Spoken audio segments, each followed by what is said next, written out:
Preprosto, med ljudmi in digitalnim svetom želimo omogočati povezavo ter jih zbliževati.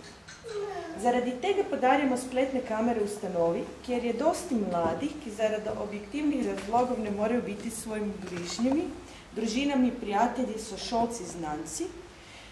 Komuniciranje prek spletnih kamer vam bo omogočala ravno to. Neposreden stik z njimi in krajšanje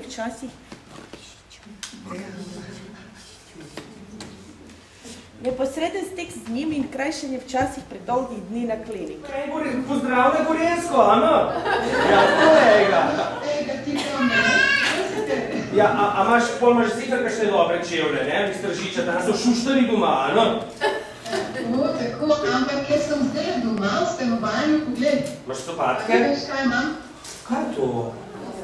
Bosa noga. A ja, joj! Tole je ta kamera, ne? Tole je pa eno in drugo je povezano z tem. Tako da tole bomo malce. Tole pa, če dovolite, bi se še enkrat bi dva porokvala, ker pač je to že več kadila, pa mislim, da skot mora biti. Tako da, hvala lepa še enkrat. Ja. Dan, gospod direktor pediatrične klinike, zanima me, kdaj bojo uporabili te spletne kamere, kdaj se bojo lahko starši pa otroci v živo videli pa slišali?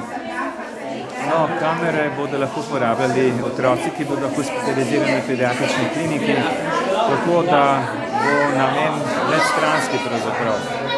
Otroci, ki bodo dalj časa v bolnišnici, bodo imeli možnost vsakodnevnega kontakta s svojimi prijatelji, ki ne bodo mogli na obisk, pa morda tudi sorodniki, ki imajo to tehnologijo.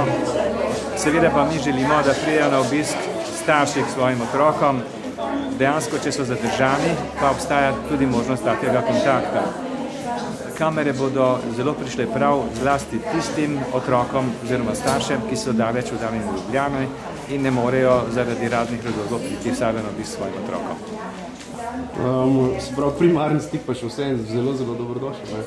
Absolutno, mi želimo, da so ob bolnem otroku njihovi starši, bratje, sestre, če seveda to opušča bolezen otrok, medtem ko te kamere, tehnologija pa je seveda koristno dopolnilo, ki skrajša bivanje v bolnišnici in polepša dan bolnim otrokom, pa tudi njihovim staršem ali svojcem.